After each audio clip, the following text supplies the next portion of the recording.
Good afternoon and welcome to YWCA Bucks County's Stand Against Racism community discussion.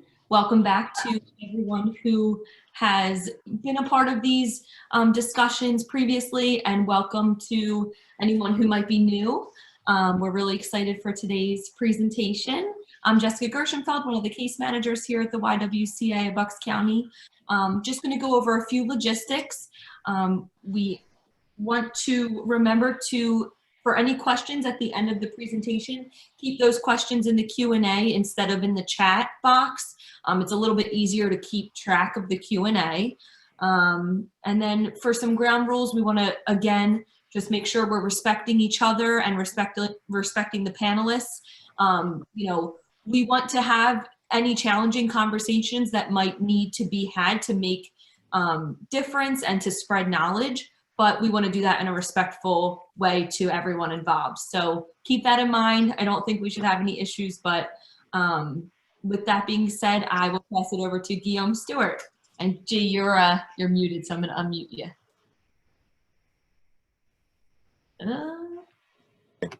What about now? Unmuted? Yep, you're good. Thank you, Jess. Hi, Tanya. It's so good to see you again. I'm really excited that you're a part of this important conversation. And I'm happy about this topic. I really am. And I think the people that are listening are going to get a lot of good information. And I just want to shout out the many participants across the several weeks and including today. You add so much value to our conversations. These conversations are about the community, and it's really great to see so much positive participation. So I just want to read a little bit of your bio. There was so many amazing things that you do professionally and in the community, but I just wanted to highlight a couple of things that I thought would really be important for our conversation today.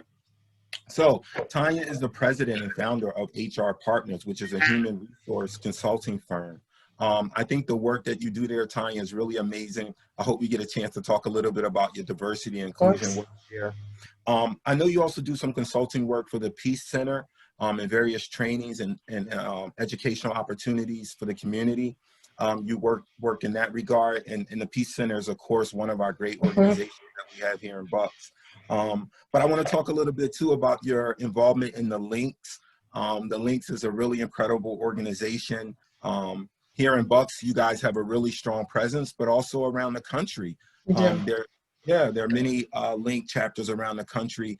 And what I love about that organization is the commitment to service. It's always been about helping others, building up the community, meeting the needs, and you're a part of the Links. And last but not least, you're a part of our YWCA Board of Directors. So we have to shout you out for that. We have to shout out the YWCA, but I want to take this opportunity to say thank you to you and all of our board members who have been so supportive of the work that we do here, have really gotten involved, have really said, hey, how can we be helpers of the work, helpers of the mission? How can we provide guidance? And you've been a big part of that. So I'm super excited to have you as a part of our discussion today. So my first question to you, since I'm sort of the host, I get to ask the first question before. Okay, bring it on. Is how did you get into this work, the work around diversity, inclusion, equity? How did you become passionate about this work? What drew you into it? So that's a great question. And first of all, Guillaume, let me say thank you to you and to Jess and to all of our friends and our colleagues at the Y. The work that you do in the community is important, it's valuable, it's needed, and I'm honored to be a part of it and to have been asked to serve with you today. So I just wanted to shout you out. Great leadership matters, and it's through your leadership that you've been hosting a series of conversations that are important and relevant to the community. So I count myself as blessed to be a part of that number. So thank you. That's the shout out I'm giving you right now, because I want to thank you for that. How did you get involved in this work? I've been, as you talked about just briefly, an HR practitioner for I hesitate to say almost 30 years, but it is true. for a good while. And I started my HR career primarily in the talent space, in interviewing and talent selection across several different industries. And when I moved here, my family and I moved here about 20 years ago, almost 20 years ago. Yeah, it's been about 20 years ago now. We began looking for opportunities for me, still in the talent space, but we added another addition to the family. So I was able to stay home and work from home. And at that point, I started doing my consulting work and found an opportunity where I could marry my service work with the professional work that I do. I have been a member, you mentioned the Bucks County Links. I've been a member of the Links organization since 2002. And the Links Incorporated is a professional women's organization of African American women who are linked in friendship and service. We focus on several areas in the community and around the world. National trends and services, international trends and services, services to youth, health and human services, the arts. Those are areas that are important to us because they're important to the constituents that we serve. And we primarily serve those of African descent. And I've been committed to that work and also working with the Bucks County chapter of Jack and Jill. These are organizations that have been in Bucks County more than 50 years. I just have been involved for a few short years, but through that work, I've been able to, as I mentioned, marry what I do professionally with passions that I have personally. And through those involvements, I met members of the Peace Center. And Barbara Simmons was the executive director at the time, and currently Danny Thomas is our executive director.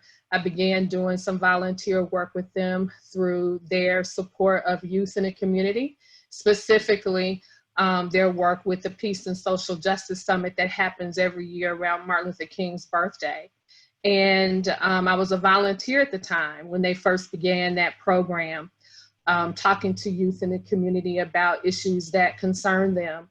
Well, about 4 years ago, still as a volunteer, I reached out to Barbara Simmons when I realized that there was an increase in hate crimes, hate speech, a lot of racial tension, specifically amongst our youth in our school districts around the area in Bucks County specifically. I also realized that just talking to my own children, we have 3 children of our own, that they were, even in their schools, engaging in conversations where they were having difficulty expressing themselves, or people or students, their peers would make comments that would go unchecked and oftentimes uninterrupted by the adults that were in the room. And I realized that it wasn't necessarily because the adults did not have passion or empathy or a care for protecting or being a part of the discussion. Oftentimes it was because they honestly did not have the necessary skills or feel comfortable or feel like they could interrupt or disrupt or engage in a way that would not shame or blame someone, or engage with a student where a parent wouldn't show up at the school and say, you can't impose your own values on my child. So all of those things gave me some insight into, what I need to get involved in a way that I can make a difference. Using some of the skills that I currently have, and especially when it comes to hiring and looking for talent and understanding what companies look for and how best to help them with that. So that's how I got involved, G, and that's what keeps me connected to the work.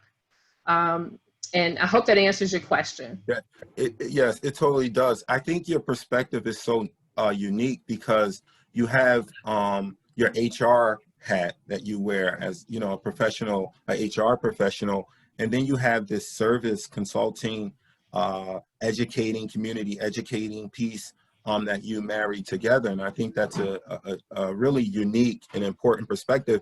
As an HR professional, I'm curious, what sort of changes are you seeing in the field around organizations looking at diversity, equity in the workplace, and inclusion? What are some trends Sure. that you're seeing? So you're right, there are quite a number of changes. When I started in HR, our work was centered around diversity. That was a big part of what organizations were. You know, diversity encompassed everything, not just the color of your skin or your ethnicity, but it encompassed all manner of ethnic backgrounds and cultural ethnicity and race. And as we have evolved, and especially now today, and I'll be more specific, since the murder of George Floyd, I can say without a doubt, and I'm sure there perhaps are some practitioners listening in today, that companies have seen an increase, or we've seen an increase in a need for more conversations around diversity, around inclusion. Inclusion is probably the newest component of diversity, and you'll see that theme run through some of the presentation that I prepared today, because that's what's really important. It's not just enough to have people at the table if you're not making them feel included in the work, in the organization, in the development, in the practice, and the policies. So that's where I specifically have seen a lot of change, and hopefully this will be consistent. This is work that, as I mentioned to you, I've been doing a really long time, but what we hope as practitioners is that organizations and companies will continue the conversations, continue to want to learn about their employees. We can have as many workshops and as many dialogues as we can fill up on someone's calendar. But the change really happens when you begin to be intentional and proactive and not reactive. And that's some of the work that I do and what I encourage. Yeah, I love that distinction you make. The change comes when you're being intentional, when you're really organizations, communities, all the professionals that you work with through your work. We have to be intentional about diversity, is what I'm hearing you say, and inclusion. Absolutely, absolutely, yes. Yeah. And I think companies are, you see it on television, you're reading about it, and I can tell you that the number of, I'm probably busier now, G, than I've been in a number of years. Yeah. And I'm happy about that. But what will fill my heart is if we continue it. We want to see these dialogues continue. We want to move from dialogues and talking about it to some real action. We want there to be some accountability. Leaders, and you'll see that also in the presentation, leaders of organizations and leaders of companies, we want them to respect and value differences, invite differences to the table and discuss them in an authentic way. We want people to, employers to invite employees to come in and be themselves and not have to conform. All of that makes a difference when you're talking about inclusion and retention. The other part of the work that I do around talent management is, how do I keep the talent that I hire?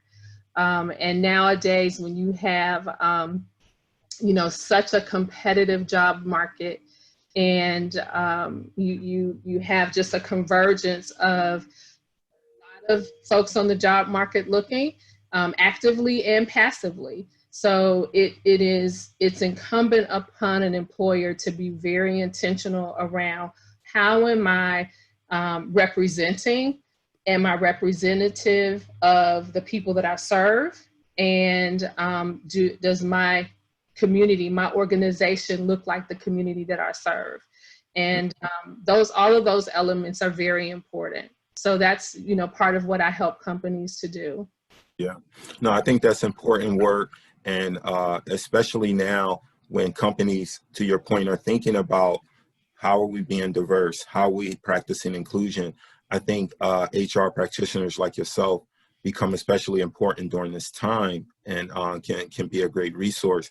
Before we move to your presentation, I just want to say, when Jess and I met with you last week or so, you talked about how your kids, they were in school and they were experiencing certain things, and you allowed your talents as an HR practitioner and also your commitment to social justice to be a platform to educate and not to shame or blame, but to really educate. And before we move into the presentation, could you just highlight that a little more? Because it was so powerful, and we get a lot of questions from parents. Those are listeners that are parents to say, how can we help our kids with this? How can we talk about this? And you, when Jess and I were in a meeting with you, you said, wow, she touched on what we've been hearing from people. And I just wanted to share that with our listeners today. That's a good question, G. And it's talking about race and everything that goes with racism. And we think about racism as a practitioner around this work, around race and equity and leadership and diversity, all of those elements. Those are conversations that are not easy, and they're not easy for a variety of reasons. We get our feathers up when we feel as though we're being attacked or someone is accusing us of something. It becomes very personal. So my husband and I, absolutely, we do a lot of role playing. We talk with our children quite a bit. We listen, which is most important, is really listening. And what we hope is that they will we've modeled the right behaviors for them when they leave us and they're in the classroom, or when they're around the table with their friends, or on the football field, or talking to their peers. Or even in the classroom with their teachers sometimes. But what was starting to become a pretty consistent theme is that conversations were happening, or peers would take liberties and make statements that were hurtful or harmful, not necessarily directed to my children, but perhaps they were in the classroom or in the space and they would overhear something. So it was incumbent upon us to give them the tools that they were able to use in those situations and feel comfortable with saying, you know what, using the N-word is not okay. That's not cool with us. And, I appreciate you not using it. It's hurtful. Or making another insensitive comment about a friend or a person who has a different view, a different political view, a different religious view, and really helping them with those conversations. But what I quickly realized, listening, and my husband would say ear hustling, because I would listen to my kids' conversations and do something that perhaps other parents don't do, but I'm not ashamed to tell you that during those times, I was also reading some of their social media posts. Mm-hmm. And it was clear to me that, there were conversations happening in the classroom that teachers were allowing to happen. And sometimes we think it's okay just to say to that one student, you know what, that wasn't kind, what you said, it wasn't okay, but we never address the others that are in the room. And so those are, perhaps they may seem small, but over time, they really become a source of pain and trauma, aggravation, frustration, and a lot of anxiety. Right now, we're working with a school district, and I often do surveys with students before we talk to teachers, just to find out or get a sense of how students are feeling. And almost always we hear from students that, they have anxiety or they feel attacked for a particular reason, whether it be race, whether it be their religion, or it's their, however they identify, they feel a certain level of stress around that, especially as we're getting ready to re-enter the school year. However students are re-entering, whether it's virtually or if they're actually physically re-entering the school space. There's a lot of heightened, anxiety about that. And especially when students are spending an enormous amount of time in front of their screens, their social media, they're on it, they're watching the news, they're hearing it, the conversations, because we can't really go many places. So we're sequestered in our homes and we're hearing conversations that are taking place. And that's exactly how these conversations started with myself and Barbara Simmons when I called her up and said, Barbara, how can I help you? I see what's going on. I hear it from my own children. I know this can't be only happening in the classroom with my kids. And how is it that I can help you? What can I do to support you? And she said, Tanya, we need you to help us with some of our work we're doing with some of our teachers in the school districts. And I quickly realized, G, that also that work stemmed from our hiring practices. And how can we do a better job of hiring? So what does that look like? That looks like making sure that we're instituting or mitigating bias out of the hiring practices. And you'll see me talk about that just a little bit too. So that's where I was able to use that HR experience, the talent experience that I've gained over the years to kind of merge that with some of this training around leadership with our teachers and helping them, because they're really, what are they doing? They're helping our young people become the best leaders they can, because, Right. when we are somewhere sitting down and relaxing and hopefully bathing in the sunset, they'll be leading the country. So Right. It behooves people like you and I and your listeners to help support the mission and the vision. That's really awesome. And I just want to echo that and just say how important it is to work with young people. I know you just described how you're impacting them, and we try and do that through our work here at the YW.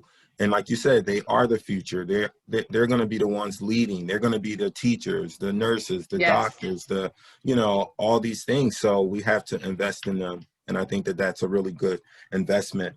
Just for our listeners, we want to turn this portion of our presentation over to Tanya. She's going to go through a presentation, which I think is really, really not only powerful, but I think you're going to get a lot out of it that you can use every day in your everyday life. And then after the presentation, we'll have some questions. And Tanya's been kind enough to hang around and say that she would entertain any questions that we get from our listeners. So we're excited about that. Having said that, I'm passing the mic over to you, Tanya. Thank you, G. Let's see if I can do this. I'm going to tell you. Okay. Oh, wait, there we go. Great. Let me know when you can see the screen. Yeah, it says, oh, there it is. Perfect. Got it? Yep, I can see it. Perfect. So a little while ago, G and Jess asked me to talk about the impact of race and how it impacts the various systems and the outcomes of those social systems, and what are the effects on the well-being. So I put together just a couple of slides to help guide us through a conversation, and I'll stop during the conversation just to answer any questions that might come up as we go through. So just for centering us, the agenda today, we'll talk about the difference between race and racism. We'll look at how race and racism permeates through the various structures, the different systems that we engage with on an everyday basis, and what that looks like. What's the impact of racism on those systems. And we're going to spend some time talking about employment, as that's a space that I'm very familiar with. And then we'll try to answer this last question: can we solve it today? That'll be one of our last bits of conversation. This illustration here is, I hope everyone can see it. First time I saw it, I wasn't real sure what I was looking at, and it took me a moment, but I figured it out. It's a sea of dead fish. And I use this illustration to really show that it's symbolic with what we experience in terms of a system that's been polluted, that's been diseased. And what happens with a lake that's been polluted and diseased, it kills all the fish. And we use this as a symbol to show that unless we really treat the system, treat the lake, not necessarily the fish, that comes after we treat what's happened to the fish. The dead fish are living in a pool or a lake of just pollution. And that's pretty much how racism is. It just permeates an entire system. And what we are hopeful for is that we're in a space where we're ready to treat and make changes to a system that's been infecting and polluting for centuries. So what is race? Oftentimes we hear an overlapping of race and racism and the various differences. So in this particular illustration, what we define race as a social construct, and that's really all it is. And I'm gonna have to put my glasses on so that I can see. Race is a social construct, and it is a construct that was created to really to separate people by skin color, divide groups, and to do so to create an economic status, create privileges for some and take privilege away from others. And that's what we define race as, a social construct. Racism, how is racism defined? And for our purposes today, racism is where we see prejudice and discrimination, and how we decide that we're going to treat someone based on their ethnicity, or even on a belief that we hold. Believing that one race of people or ethnic group of people is superior to another. That's how we define racism. And for our conversation, racism involves the intersectionality of both power and position. So let's take a look at this next slide. And we often hear people say, but racism doesn't exist anymore. Look, it ended when the Civil Rights Act was signed with Martin Luther King and LBJ, and you know, folks of our, we've had what, Oprah on the cover of the Forbes magazine. She's one of the most powerful and influential and moneyed individuals in the world. And then, hey, we've already had our Black President Barack Obama. So surely race doesn't exist anymore.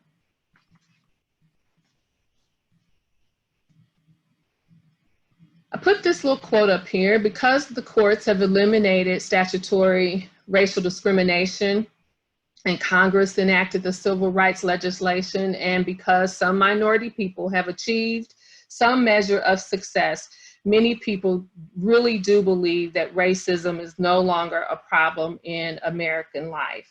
And I'm here to tell you, and many I'm sure that have joined us today will say that, yeah, but that's really not true. That goes in the same vein with we live in a colorblind society, and we do not. We honestly do not. And let's talk about why.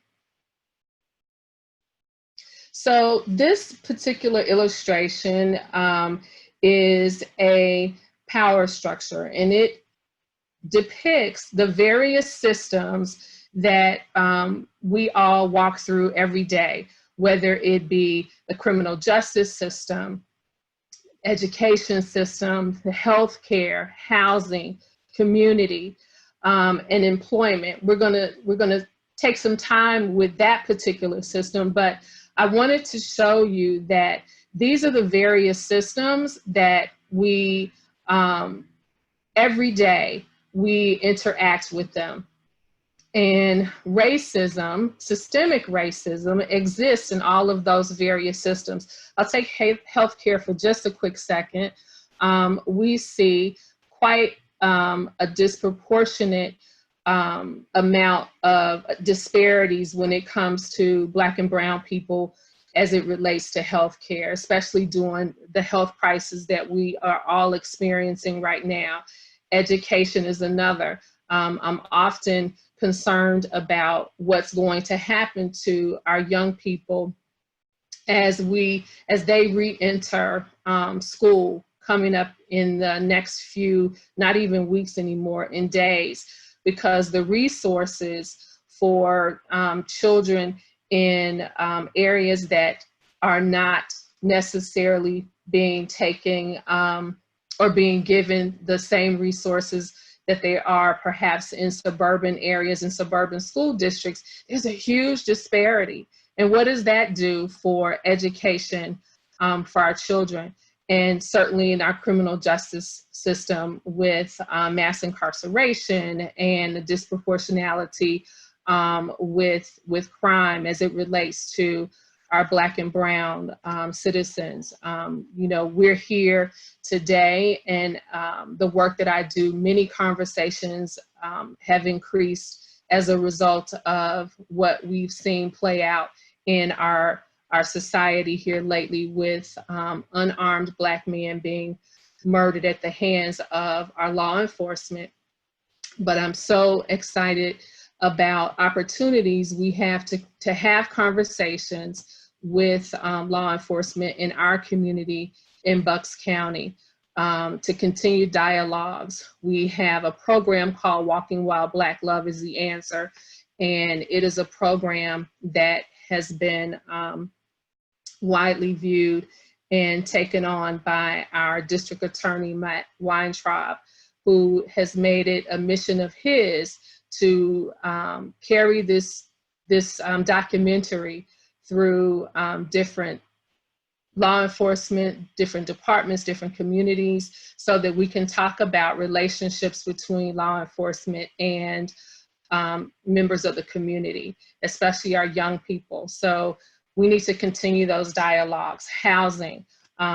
Most Americans hold wealth in our homes, and we can point to the housing situation in terms of the inequities that exist there. So if you don't own your own home where you have or hold most of your wealth, then it's very difficult to experience life the way others do that own their own homes and have built equity and generational wealth as a result of that equity. There's a wonderful documentary called Race, the Power of Illusion. And perhaps before we leave our conversation today, I'll add that link to the chat for viewing, because it really does an excellent job of talking about systemic racism, and it touches on the wealth gap, and it specifically talks about housing, the housing market, and how things played out, how systemic racism has played a huge part in that. So employment, this is where we're going to spend a little bit of time.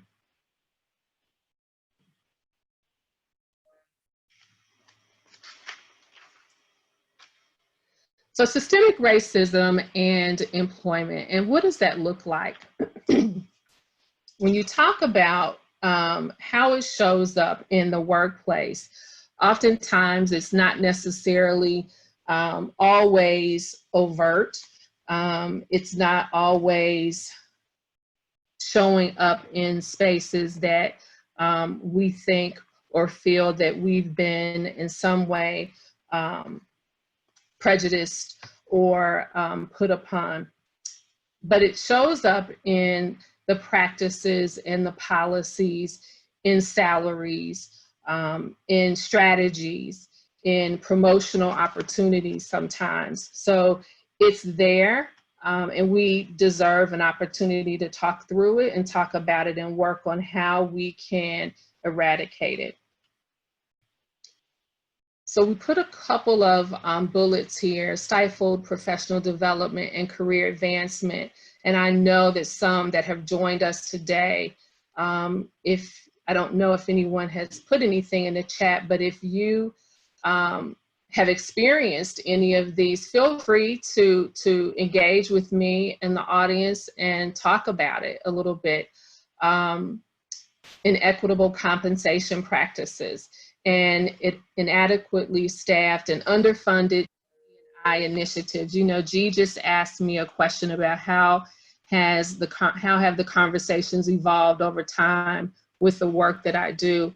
And I mentioned to him that I see a lot, or have experienced quite an increase in the work that I do.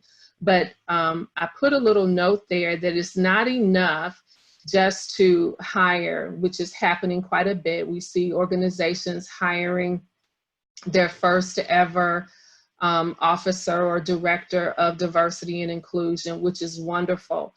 But I would share and would be remiss if I did not say that it's not enough just to hire a person to support those efforts. This is an ongoing effort for organizations, and it deserves to be properly funded and staffed. One person, depending on the size of an organization, would absolutely need support. They absolutely need not just be another added FTE, but they need to be someone in the organization that is closely tied to decision makers. They need to sit at the table with the decision makers. G asked me to focus on the impact of systemic racism in employment. And it's not just, I'm not happy with the things that are going on my job, and I'm disgruntled. It goes beyond that. And when you're not feeling comfortable or safe, or you're not feeling good about where you work or the environment that you work in, it shows up in a number of ways. And it shows up in ways that impact us through our health and, of course, in our psyche. So when you think about psychological safety, what does that look like? How does that show up? It shows up in the form of stress, depression, anxiety. As an employee relations director many years ago, I can tell you the number of conversations that I would have with employees who would absolutely feel a sense of anxiousness or unnecessary stress. And all of these could lead to impact your health with high blood pressure and all sorts of issues with headaches and just a fear of stepping into the room. How many of us, and I can raise my hand with this over my career, you know, you look forward to Friday, and when Sunday comes, you know, you start to get that achiness again in the belly, and you start to feel very much like, you know, I don't want to be there. Or even walking through the door, your whole disposition changes. And why does that happen? What sorts of things on in your workspace would cause this. It is things like over being micromanaged, not being valued, not being heard, not feeling like you're a part of a team, or being called out of a meeting that you thought went really, really well, only to be told things like, you know what, next time or the next meeting we have, maybe you should, tone down a bit, give others an opportunity to share. Or I heard someone in the room said that you were being a little loud today. So just those little slight comments begin to attack who you are as an individual and make you do what? You begin to second guess yourself. You're no longer confident. You don't feel good, or you begin to feel that you're no longer a part of a team. All of that goes hand in hand with feeling safe in the environment that you work in, and that's important. So what do we need to feel safe in our working environments? We need to feel emotionally safe. We need to have a good night's sleep. When I leave work, I want to be able to relax and enjoy and not have work be at the top of my mind the entire time. My health well-being. I feel good about my personal health. I feel good about my confidence and my current financial situation. All of those things are important to me. My manager and I get along. My coworkers and I get along. I don't feel threatened. I'm not being harassed. I'm not being bullied. All of those elements are part of you feeling safe at work. And when you don't, this is when you start to break down. And sometimes what ends up happening is that people decide that they're going to leave, and they would rather not deal with the situation, and they walk away from it. And what that sometimes continues is a very toxic environment. It's never addressed, and it just continues. And that's not good for others, because what we have found is that it's usually not just one person, but many. There are others who feel the same way. So what's important to get through this working environment and to help us to improve them? You heard G and I talk about the evolution of this work, and diversity work is important, but inclusion is also very, very important. And why is inclusion important? It's important because who I am as a Black woman is important, and I need to bring my whole self to my work. I want to be valued for my expertise, my experience, my skills, my abilities. But I don't want to be dismissed in a room. I want to be heard. When there's collaboration that's happening, I want to be included in that collaboration. I want to be a part of the various work streams if that's under my purview or my responsibility. And as we continue in a virtual workspace, that becomes very important, that we're not dismissing or overlooking any of our players at the table, that it's not enough just to hire members of the community and once they arrive to ignore them. We want to have a say, be involved.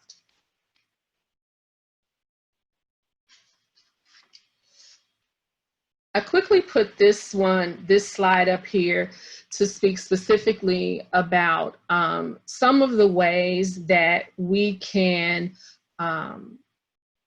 that perpetuate differences and how we can help the process of inclusion, diversity, and belonging in the workspace.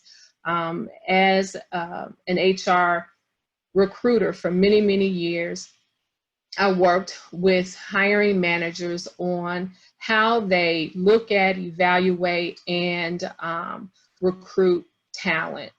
And I put these up so that those who are on the call that have joined us, if you are in a position of hiring, and perhaps you're even someone that's looking for employment, here's some very common things that I see happening in the recruiting and hiring process. Unconscious bias in the hiring process. Gender bias. What is gender bias? Gender bias is a prejudice toward someone of the same sex. How does that play out in the hiring process? I am a hiring manager for an engineering company or software company, and I have a bias or a prejudice that only men are good in this space. So that's who I look to hire every time I get an opening. That's a gender bias. Or I could also say that women are only good for certain roles, administrative roles. That's also a gender bias. How do I eliminate that? You eliminate that by having blind applicant processing, where you are unable to see the names of your candidates. So there's some ways to eliminate that. A school bias. I'm a graduate of a Big Ten school. So when I see applicants who come through that have been graduates of my school, those are the ones I'm going to hire, always. Racial bias. I look for those who have something in common with me, of if they are from the same race, or I eliminate candidates of a particular race because I have a prejudice against them. Affinity bias. This plays out when I have something in common with another person, and I think, okay, these are the folks that I'm going to hire. If I have, for example, I'm a member of a particular sorority, and for me, I might look at candidates and say, okay, excluding that person's experience and their performance and the merits of their work, I'm going to make a selection based on our affinity or familiarity with the same sorority or organization.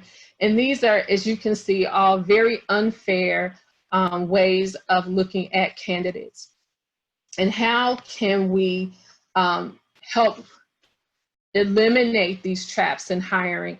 And it takes doing some work, some training, slowing down, pointing it out, being very conscious of it, and being deliberate around how you review and evaluate your hiring process. I'm going to stop for just a second just to see if we have any questions. I don't see any. So I will. Did you see any, Jess? We do have 3 in the Okay. Q&A, and I think it would be a good time to stop if you think it's good to go over those and then maybe see where we're at from there, because I know we're coming up on 2 and I don't want to take up too much of your time. Okay, no problem. I'd love to answer some questions before we continue. So the first question that we have refers a little bit back to kind of the introduction section that you and G talked about. And it says, do you see more companies starting business resource groups? So I think this was in regards to when G was saying, you know, what changes are you seeing, you know, in the workplace and with businesses around this work? Do we see more companies starting business resource groups? And I'm going to make an assumption that that is in regard to maybe affinity groups. And if I have it wrong, certainly whoever's asking that question, please correct me. The answer is yes. There are companies, nonprofit organizations, for-profit corporations that are absolutely starting more affinity groups. And that's wonderful. But, and I put but there because in addition to the affinity groups, a lot of times groups feel as though that's just another check. You know, we started a group, so be happy. And while that's good, there also needs to be, as I mentioned to G, some intentionality around what's the purpose of the group. Oftentimes those groups are started with the, let's train you to on some additional skills, and or the responsibility is left to those groups to educate others on how to treat them. And so we need to rethink and reimagine what those groups look like.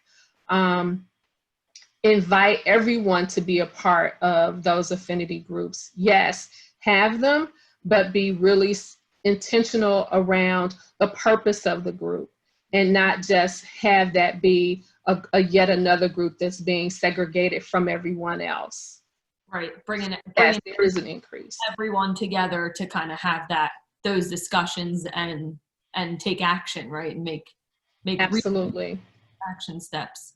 All right, so I think the next two questions are actually perfect for where you were in the presentation. This one says, great webinar, link Tanya. What do you feel are some of the major psychological personal fears that prevent employers and others from being inclusive and welcoming toward employees who are of different backgrounds, races, perspectives, etc.? And it's signed Link Karima. Link Karima? I was hoping some of my Link sisters and some of my friends were joining. That's awesome. Thank you for that question, Link Karima.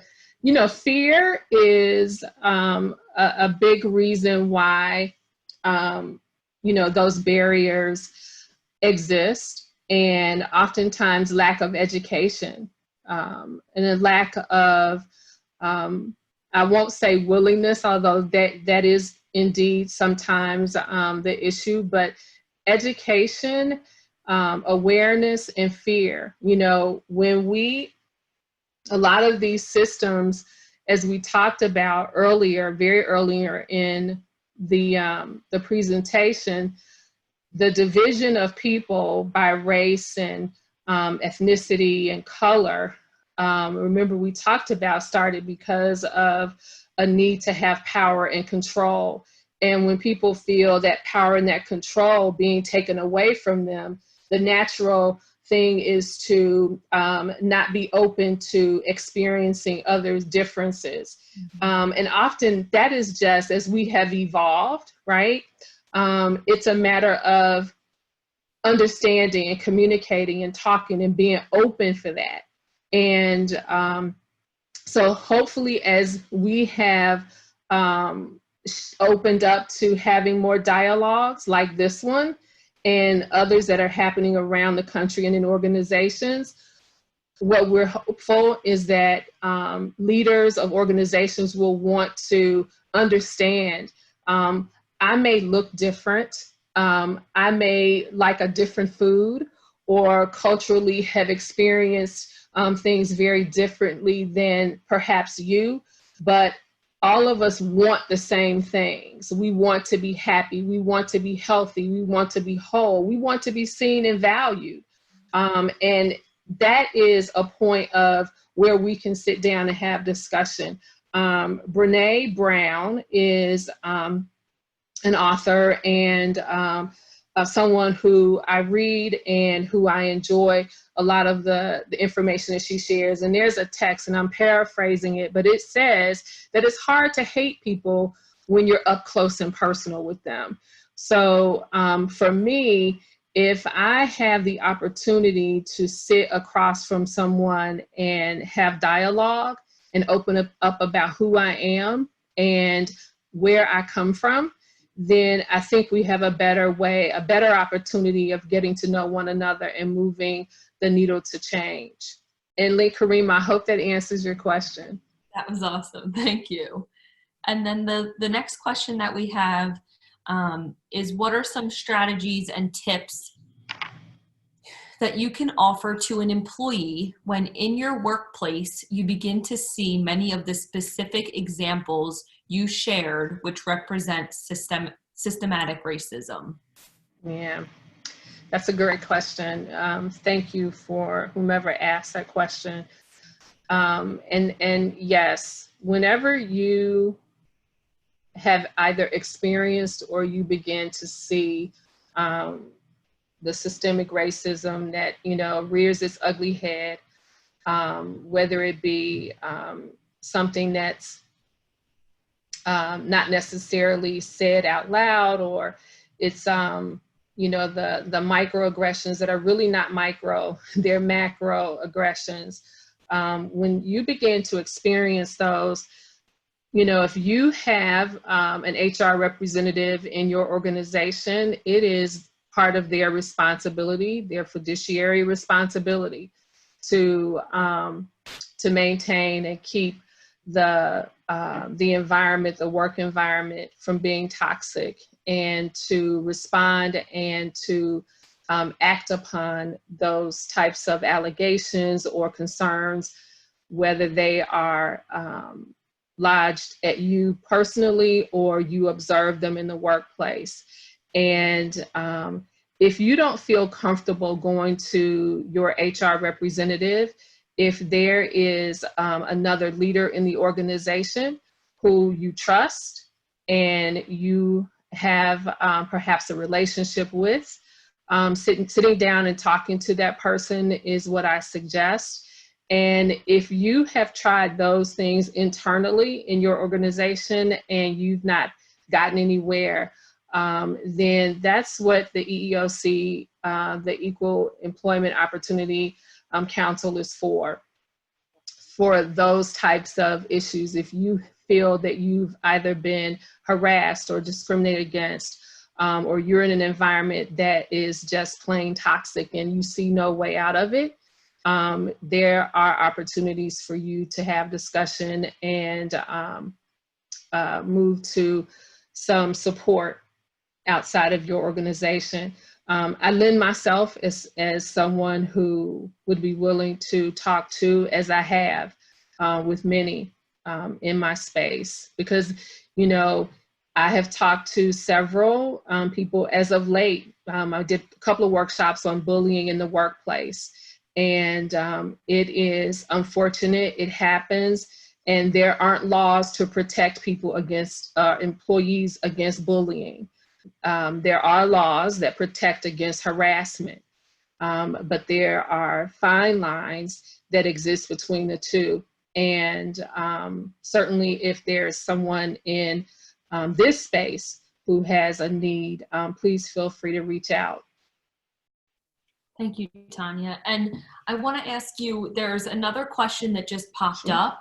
In the interest of your time, do you want me to do that question and then? Please. Yeah, I'm enjoying the questions. Because I think that's important. So, but I didn't want to cut off your presentation as well. Well, no, the questions are good. Okay, great. So this says, I worked in corporate America and experienced what I term window dressing, where they brought in a firm to sensitize the organization to the treatment of Black employees. It didn't work then, and many employees saw it just as I stated, window dressing, to make employees think this was a concern. Why do you think these discussions will make a difference now? JWT from Second Baptist. That's, I guess, the signature. And that's one of my church members. Oh, awesome. Yeah. So hello, shouting out Second Baptist. So yes, to the window dressing. And I understand what that comment is about. As we talked about, just checking off boxes with sometimes some of the training. And employees, that's not an uncommon feeling that companies will invite external you know, experts in to have a anti-bias training or an unconscious bias training, they might call it. And what typically ends up happening, we have those trainings and we don't do the follow-up. And we continue with the same behaviors. And that actually leads us to this little quick slide, Jess, that we have here. What we don't do and what we should do, and hopefully what employees are sharing with their employers today. And I invite whoever asked that question to do this. Leaders should, at this point, be taking what they're learning and being inclusive in their leadership is what I put here. Not having it just be, we had this one-day training and you never see any changes. You don't see the needle moving. So it should, what you're learning should be incorporated in your everyday actions and activities. Redesigning your processes and your policies, looking at your salary bands, strongly encouraging your employer to do that. And I put a couple of things up here that, I want to go backwards. That, you know, in those trainings, oftentimes what happens is that we're not being transparent, where they use the terminology window dressing. We're just hosting a training and hoping people will feel good about the training for the day.